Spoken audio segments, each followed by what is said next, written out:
On June 18, 2023, something terrible happened during a diving expedition to the wreckage of the Titanic, which is located about 12,500 feet deep in the North Atlantic Ocean. 5 people boarded the Titan, a special submarine. But as they descended, something horrifying occurred. The submarine imploded, resulting in the loss of 5 lives. The tragedy that occurred on June 18, 2023, is one that will be etched in history and remembered for years to come. Meanwhile, investigators that are working tirelessly to figure out what exactly happened to the Titan submersible have finally uncovered some crucial information provided by the US Navy. They heard something ominous when the submarine encountered trouble. However, they kept it a secret. Why? What did the US Navy exactly hear in the final moments of the Titan submarine? Was it a loud bang, knocking of people in need, or was it a subtle sound wave captured by the sonar? The mysterious sounds. You might be wondering about the precise nature of the sounds that were detected. Did they hear a thunderous explosion, a mere pop, or perhaps a faint sound wave picked up by the sonar? Well, before we highlight the specifics, it's important to understand the initial information that was released. We were initially told by the investigative authorities that what the US Navy had captured with the help of their top-secret listening devices was an acoustic anomaly. The world of underwater exploration is full of mysteries and surprises, and one of the most intriguing ones is the concept of acoustic anomalies. In essence, an acoustic anomaly is any sound that doesn't fit the expected sound profile of the underwater environment. It's unexpected, unusual, and often mysterious. These sounds can range from a faint hum to a loud bang, and they can be caused by a variety of factors, including natural phenomena, human activity, the presence of underwater creatures, or in this case, an unfortunate and tragic implosion. But what's shocking is the fact that the US Navy heard the implosion just hours after the Titan submersible initiated its dive 12,500 feet deep into the ocean. Now, even though the Navy initially refrained from revealing this discovery to the public, stating that they could not definitively say the sound was accurate, an implosion at such depths would be a deafening and violent noise that would reverberate throughout the ocean. The pressure at such depths is immense, and the implosion would have occurred almost instantaneously, creating a shockwave that would travel through the water at incredible speeds. Despite the fact that the sub would have been destroyed in a matter of seconds, the sound of the implosion would have been unmistakable to the trained ears of the US Navy. To confirm that the sound was indeed an implosion, the Navy likely relied on their sophisticated acoustic monitoring equipment, which is capable of detecting even the faintest sounds in the ocean.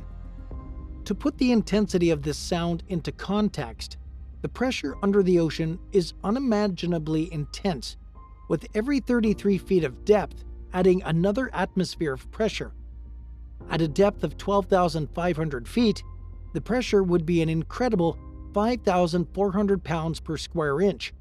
So it goes without saying that the pressure is so intense that even the most robust equipment can fail, while the human body would be crushed instantly without the protection of a deep-sea submersible.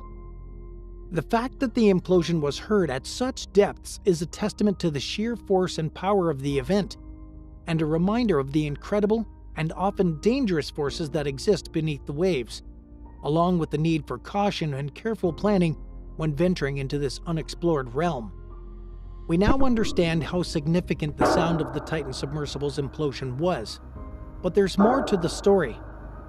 Even though the US Navy heard what's now confirmed, the Titan submersible's implosion on June 20th, more than a day after the tragic occurrence, many more instances of unusual sounds were detected by underwater sonar devices called sonobuoys, which were initiated in an effort to search for the submersible, which at the time was thought to be still out there, lost somewhere in the ocean.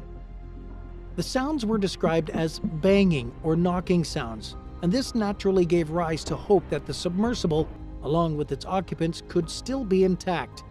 However, the source of the banging noises remained a mystery for a good few weeks, until the rumors and speculations were finally dismissed very recently. It's worth pointing out that the sound was detected at 2 a.m. local time by a Canadian P-3 aircraft, and an internal government memo obtained by CNN revealed that these unusual banging noises came every 30 minutes and were heard again 4 hours after the first instance. For context, the U.S. Coast Guard initially speculated that the noises could have been SOS signals coming from the occupants inside the sub, giving hope that they were still alive and waiting to be rescued. Now we have a question for you to answer. Do you think that the banging noises actually came from the Titan submersible in any shape or form? Maybe the wreckage? Let us know in the comments below, and if you'd like to show support and solidarity for the bereaved families and all those involved in this tragic incident, please consider leaving a blue heart in the comments. Regardless, taking everything into account, we must also understand why the US Navy initially kept the sounds of implosion a secret. Note that the US Navy generally employs military capabilities to deal with foreign threats, while the US Coast Guard usually conducts search and rescue missions and manages other security-related tasks. However, due to their shared maritime missions, the two services frequently work together, as they did during the efforts to find the Titan. So when it comes to keeping their findings a secret, rest assured that no conspiracy theory was true. The reason was actually very thoughtful and logical. In simple words, the US Navy held off making public what noises it had detected because it wanted to ensure search and rescue operations continued and couldn't say for sure that it was an implosion that would promptly lead to a halt in any efforts already being employed. Even if the US Navy was sure about the findings, the decision to keep the sounds of the implosion a secret was also in line with standard protocol for maritime emergencies. When a distress signal is received, the first priority is to launch search and rescue operations and begin looking for survivors. In this case, the US Navy and US Coast Guard were working together to locate the missing sub and its crew. By keeping the sounds of the implosion a secret, the Navy was able to continue its investigation without disrupting ongoing search and rescue efforts. It's also worth noting that the US Navy's decision to keep the sounds of the implosion a secret was not unusual. In fact, it's common practice for military organizations to keep information about ongoing operations and investigations confidential. This is particularly true in cases where national security or the safety of military personnel is at stake. In this case, the Navy's priority was to locate the missing sub and its crew, and it chose to keep its finding confidential until it had a better understanding of what actually happened. The June 18th tragedy. Now, it's time that we run through all the events that led up to the June 18th tragedy, from the preparations and actual dive to the subsequent search and rescue efforts. Let's uncover what exactly happened and what the US Navy heard thousands of feet deep underwater. June 16th to the 17th, preparations. On June 16th, 2023, an intrepid group of explorers set out on a daring expedition to the world's most famous shipwreck, the Titanic. They made their way to the dive site on a vessel, the MV Polar Prince, a ship that was no stranger to adventure, having braved through the roughest seas and harshest climates on previous expeditions. As they sailed towards the dive site, anticipation mounted among the crew. This was no ordinary mission, and the stakes were high. For many, the Titanic represented the ultimate challenge, a chance to explore a piece of history and unlock the secrets of one of the world's most enduring mysteries. The crew was composed of 5 people, including British businessman Hamish Harding, Pakistani investor Shazda Dawood and his son Suleiman, French diver Paul-Henri Narjolet, and OceanGate CEO Stockton Rush. Every single one of them were known to be daring explorers, including 19-year-old Suleiman, who packed along a Rubik's Cube in an attempt to set the world record for solving the first Rubik's Cube thousands of feet underwater next to the Titanic.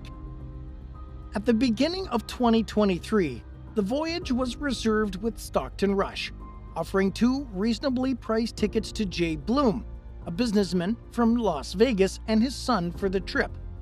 Stockton Rush proposed a cost of $150,000 per seat instead of the full price of $250,000, assuring Jay Bloom that the journey was safer than crossing the street. However, Jay Bloom quickly declined the offer due to concerns about safety. The trip was originally planned for May, but was postponed until June due to unfavorable weather conditions. As they arrived at the dive site on June 17th, they knew that time was running out. This might be their only opportunity to attempt a dive in 2023. Despite the odds, the crew remained undaunted.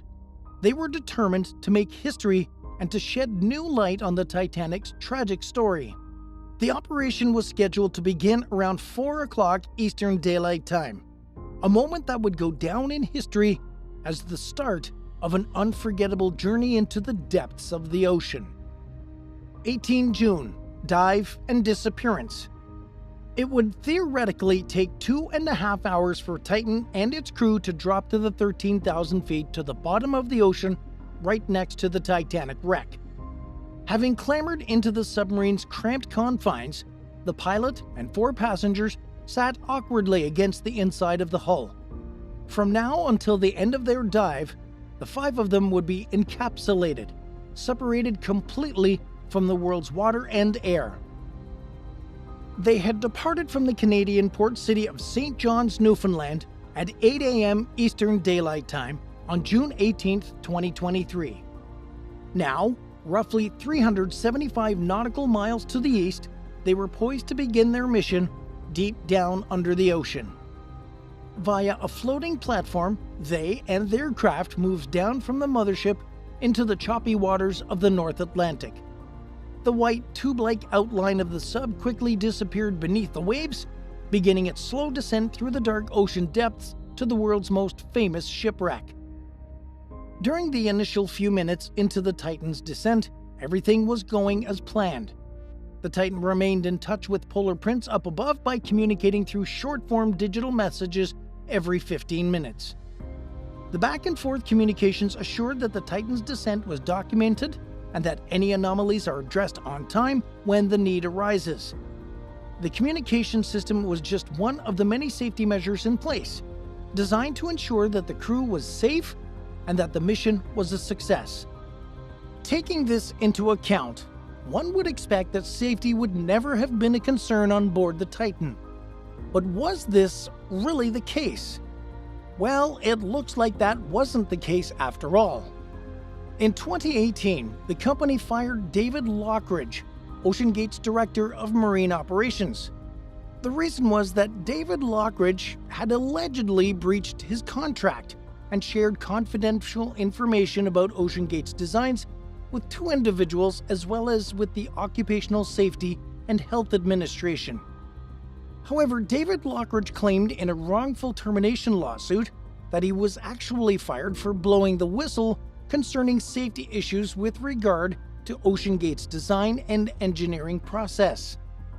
According to the suit, David Lockridge delivered highly critical updates regarding the Titan submersible's quality control to senior management and also to Stockton Rush, pointing to alleged issues such as visible flaws in the ship's carbon fiber hull, prevalent flaws in a scale model, flammable materials on board, a viewing window not rated for the Titanic's depth, and the key safety documents that were not shared with him. That wasn't the only red flag about the company. That same year, 2018, leaders in the submarine industry wrote a letter from the Marine Technology Society to the company warning of catastrophic issues with the submarine's development. 36 signatories, including executives, oceanographers, and explorers, expressed unanimous concern, particularly with the company's decision not to seek outside evaluation and testing. Despite all of these concerns and comments made by professionals in the field, OceanGate defended all its decisions and adamantly wished not to have the Titan submersible classed by an outside evaluator.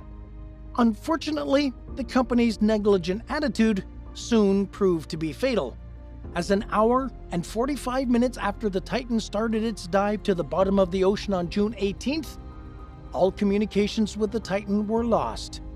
Numerous attempts were made to garner a response from the submarine already thousands of feet under the ocean, but all efforts failed. At that point, if the vessel was still intact, regardless of where it was, the 5 people on board would run out of oxygen in approximately 94 hours out of the 96-hour oxygen supply already taken up. Considering the dire situation at hand, an international search and rescue operation set desperately against the clock was soon to begin. The 18th to the 22nd of June, the search and rescue efforts. By the morning of June 19th, the rescue mission was fully underway. The U.S. Coast Guard had started conducting a search 900 miles east of Cape Cod in collaboration with the Canadian Armed Forces and commercial vessels in the area. Coast Guard Rear Admiral John W. Mauger said in a press conference that it is a remote area and a challenge, but we are deploying all available assets to make sure we can locate the craft. Note that at this point in time, the Titanic submersible had approximately 63 hours of oxygen left. It's no surprise that time was already against them, considering the limited supply of oxygen, after which it would be impossible for any chance of survival.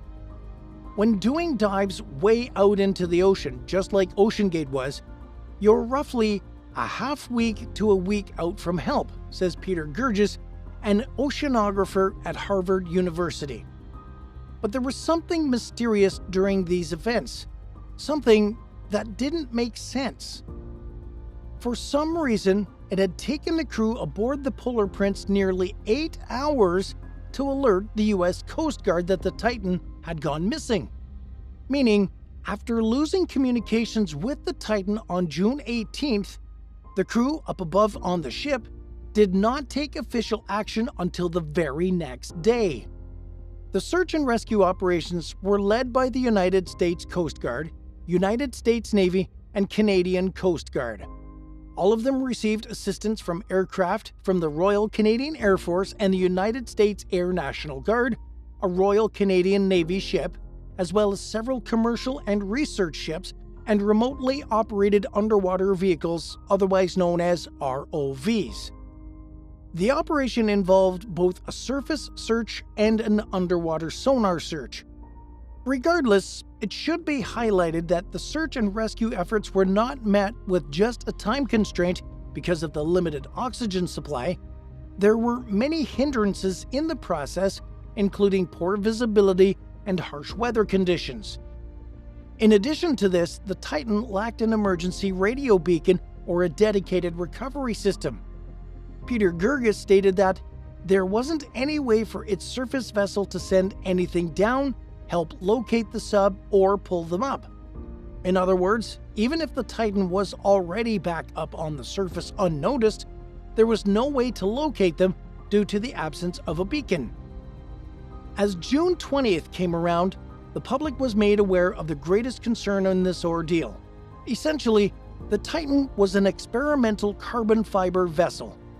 Going dark could mean its hull had been compromised. It could mean that the craft would be fragile during recovery. It could mean that it had failed altogether. These speculations led the public to now believe that something tragic had occurred.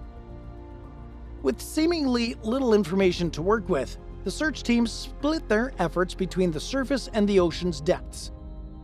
By the next day, on June 21st, over 3 days after losing communications with the Titan, 5 surface vessels were searching for Titan, with 2 ROVs searching in the ocean. More underwater robot vehicles were due to arrive on the morning of June 22nd, but they were desperately late to join the hunt. It was estimated that Titan would run out of oxygen at 7 a.m. Eastern Time on June 22nd. It was becoming a race against time, but the day was also coming to an end. Hope was lost. 22nd of June, debris found. The next morning, on June 22nd at around 11:45 a.m. Eastern Time, the search and rescue operations finally came to an end. The U.S. Coast Guard announced that an ROV launched from the offshore vessel Horizon Arctic, which had arrived at the search site the night before, had found remains from the Titan 1,600 feet from the bow of the Titanic on the seafloor, some 12,500 feet deep. The first piece of debris discovered was the vessel's nose cone, part of a large debris field containing the front end of the pressure hull. During a subsequent press conference, the Coast Guard Rear Admiral stated that the debris is consistent with the catastrophic loss of the pressure chamber. Following this, OceanGate said in a statement that, "We now believe that our CEO Stockton Rush, Shazda Dawood and his son Suleiman Dawood, Hamish Harding and Paul-Henri Narjolet have sadly been lost." They added that these men were true explorers who shared a distinct spirit of adventure and a deep passion for exploring and protecting the world's oceans. It was now made clear that the Titan had imploded under the immense pressure below the ocean. An implosion is a term used to describe a violent and sudden collapse of an object or structure caused by an inward force acting upon it. Pressure of the deep sea. Despite the lack of due diligence over at OceanGate, we certainly cannot neglect how difficult deep sea exploration really is. Whether you take precautions or not, it's easy to be in awe of aviation and space exploration because breaking free of gravity and flying through the air seem like such a feat.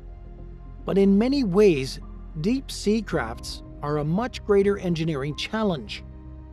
Deep sea exploration is a daunting task that presents numerous challenges that are often overlooked. Unlike aviation and space exploration, where the environment is relatively predictable and controllable, the deep sea possesses a very hostile environment that comes with numerous challenges to humans and machines alike. As we've already discussed, the pressure down there is unimaginable.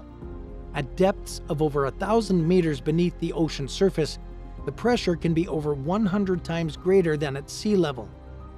This intense pressure can easily crush most man-made submersibles and requires very specialized engineering of vehicles with pressure hulls strong enough to withstand it. But it again is worth pointing out that the lack of natural light makes it that much more difficult to navigate and accurately relay any information to your team on the surface.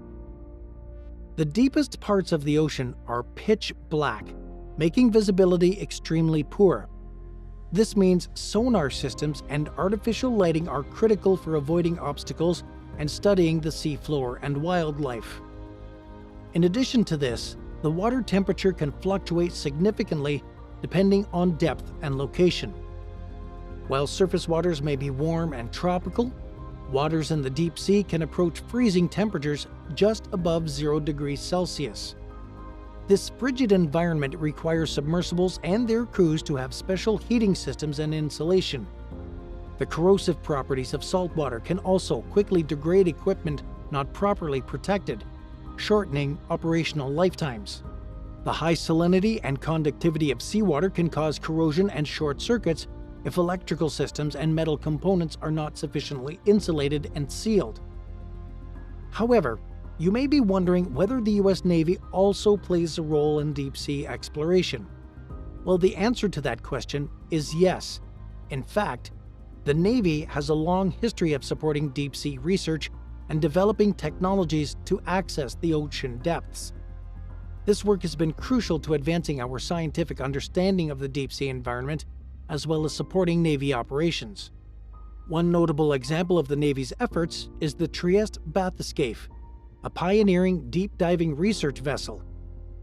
In 1960, Trieste reached the deepest known part of the world's oceans, descending over 10,900 meters to the bottom of the Challenger Deep in the Mariana Trench.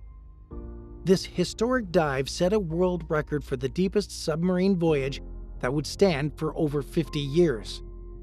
The Trieste was developed by the Navy's Bathyscaphe Trieste Corporation in partnership with the French Navy to prove the capability for manned exploration of the deep ocean.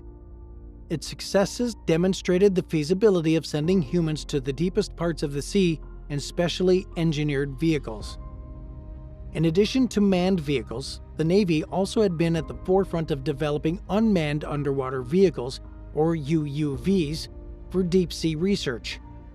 Advanced UUVs like the Remus 6000 can dive over 6,000 meters below the surface to study and map the sea floor.